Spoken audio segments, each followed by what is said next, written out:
다음은 한국사 왜곡의 결정적 사건 8가지인데요. 오늘이 두 번째 시간입니다.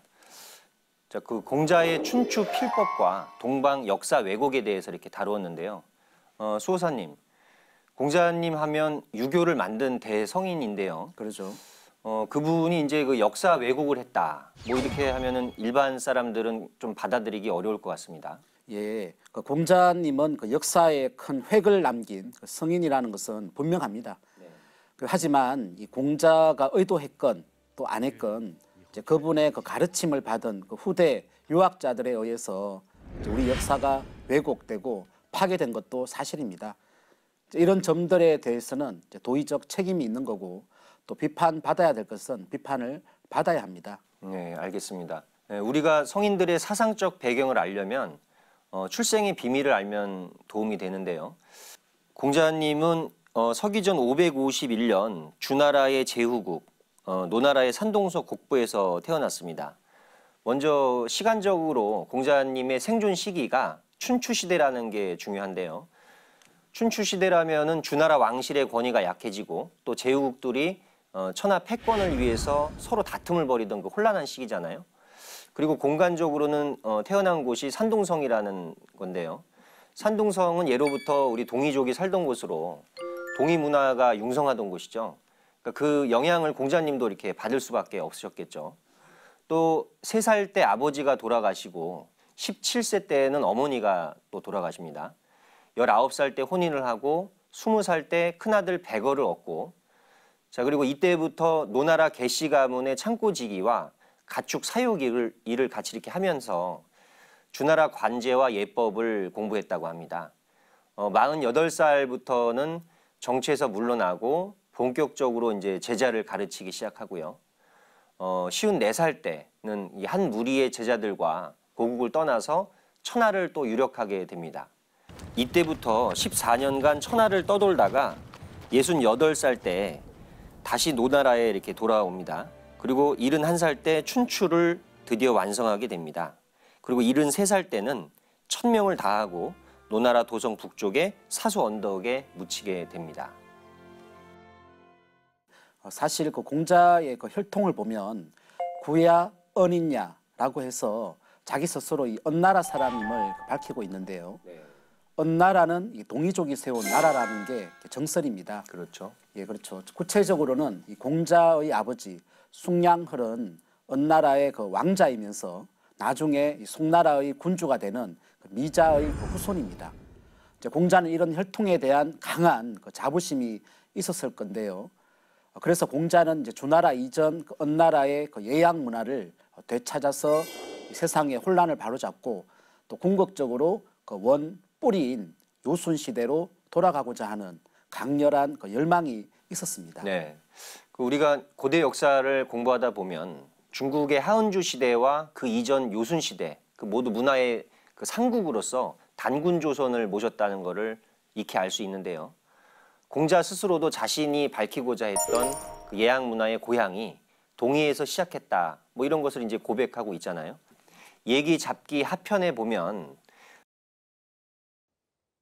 공자왈 소련 대련 선거상 3일 불태 3월 불해 기비의 3년 우 동이지자야. 공자께서 말씀하시길 소련과 대련은 상리를 잘 치렀다.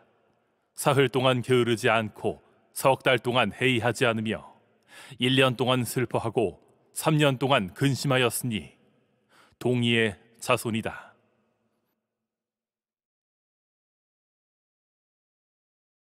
환단고기를 보면 소련과 대련은 동북아에서 3년상 제도를 처음 만드신 분인데요. 단군조 2세 부르단군 때의 사람입니다. 맞습니다. 이제 그럼 구체적으로 공자가 어떻게 이 동방 문화를 왜곡했는지 한번 알아봐야죠. 네. 먼저 이 첫째로 공자는 자기법의 근원을 요순과 주나라 문왕과 무왕에 두었습니다. 공자의 손자 이 자사는 그 중용에서 우리 할아버지 공자는 조술 요순 하시고 헌의 문무라 하셨다라고 평했는데요. 즉 이 단군 왕금과 동시대 동이족 출신인 요임금, 순임금의 그 가르침, 그 문화 제도를 근본으로 모태로 삼고 주나라를 개창한 문왕과 그의 아들 무왕의 법과 가르침을 이제 본받았다는 겁니다. 여기서 이제 요순과 문무를 얘기를 하지만 의도적으로 그 거론되는 단군 조선을 누락시키고 있죠. 그리고 둘째로는 이제 공자가 직접 동방 조선을 폄하했다는 사실입니다. 그 내용이 논어 11편 선진편에 나옵니다. 그 보시면 137쪽에 있는데요. 자왈 선진어 예약은 야인야요 후진어 예약은 군자야라 하나니 여용지면 즉 오종 선진하리라. 공자가 말하였다. 예약 문화의 선진은 야인이요 예약 문화의 후진은 군자라 하나니 만약 쓴다면 나는 선진 종주국의 예와 악을 따르리라. 예, 선진국, 후진국이라는 말이 여기서 유래했는데요. 예약 문화가 이제 앞선 것을 야인이라고 했고 예약 문화가 뒤진 것을 군자라고 했습니다. 앞뒤 문장이 서로 이제 이율 배반적이죠. 그러면서도 이제 오종 선진 자신은 야인의 예약 문화를 따르리라고 했습니다. 야인이라고 이제 폄하했지만 사실은 야인이 아니라는 그 속마음이 그대로 이제 노출되고 있습니다. 네, 좀 희한한 구절이네요. 그 논어에 그런 어구가 있는 줄 몰랐습니다. 예약 문화의 원형을 가진 곳이 이제 단군 조선인데 그거를 이제 슬쩍 야인이라는 말로 이렇게 돌려놓았는데 야인이라면은 오랑캐의 의미인데요. 제가 보기에는 이거는 그 공자님 사후에 후대에 와서 악의적으로 또 이렇게 편집이 되었다고 느껴지기도 합니다. 또 이와 비슷한 게 있는데요. 바로 동이라는 말입니다. 논어 자한편에 보면은요.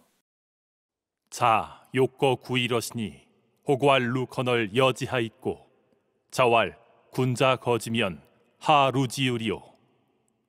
공자께서 여러 동쪽 오랑캐의 나라에 살고 싶어 하시자 어떤 사람이 거기는 누추할 터인데 그것을 어떻게 하시겠습니까?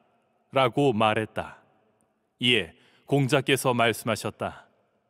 군자가 살았는데 무슨 누추함이 있겠느냐.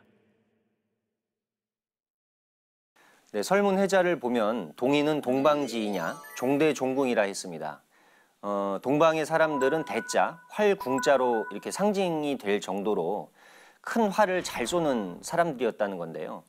그 중국의 한족들이 두려워하는 사람들이었다는 그 뜻입니다. 그리고 이제 후한서의 동이열전에 보면 동방왈이, 이자저야라고 해서 동방을 이라고 하는데 이는 뿌리, 근원이다라고 이렇게 했습니다. 동이족을 그들 문화의 조상, 그 원류로 인식했다는 것을 보여주는 문구입니다.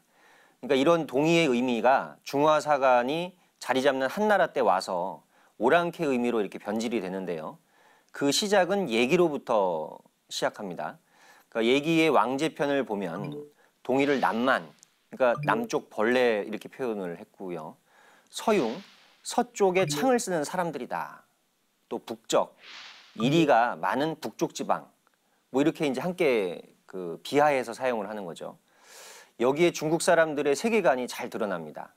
그러니까 이때부터 본격적으로 동이를 오랑캐로 이렇게 매도하기 시작하는데요. 문제가 오늘날에도 그대로 이 영향이 계승되고 있다는 겁니다.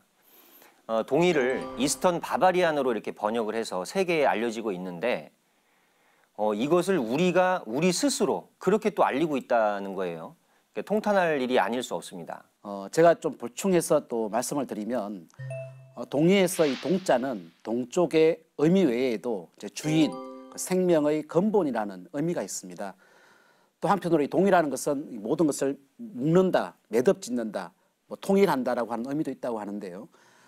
우리가 이 동자와 이자만 잘 해석을 해도 이 동북아 역사 문화의 그 종주, 천자를 찾을 수 있다라고 봅니다. 다시 이제 공자로 돌아가서 이제 세 번째로 이제 춘추필법의 그 폐해에 대해 지적하지 않을 수 없는데요. 춘추필법의 대에 대해서는 개벽지 138쪽에 나옵니다. 한번 다 같이 볼까요? 그 주요 내용이 그 위국 휘치, 그러니까 중국의 영광스러운 일은 부풀리면서 중국의 수치스러운 일은 감춘다. 또 존화양위, 중국은 높이면서 주변 나라는 깎아내린다. 또 상례야괴, 중국사는 상세히 서면서 이민족 역사는 간략하게 전한다. 이 세 가지인데요. 이 필법에 따라 중국 중심으로 역사를 기록하고 또 주변 역사를 숨기거나 또 오랑캐 역사로 깎아내립니다. 참 분노를 할 수밖에 없는데요.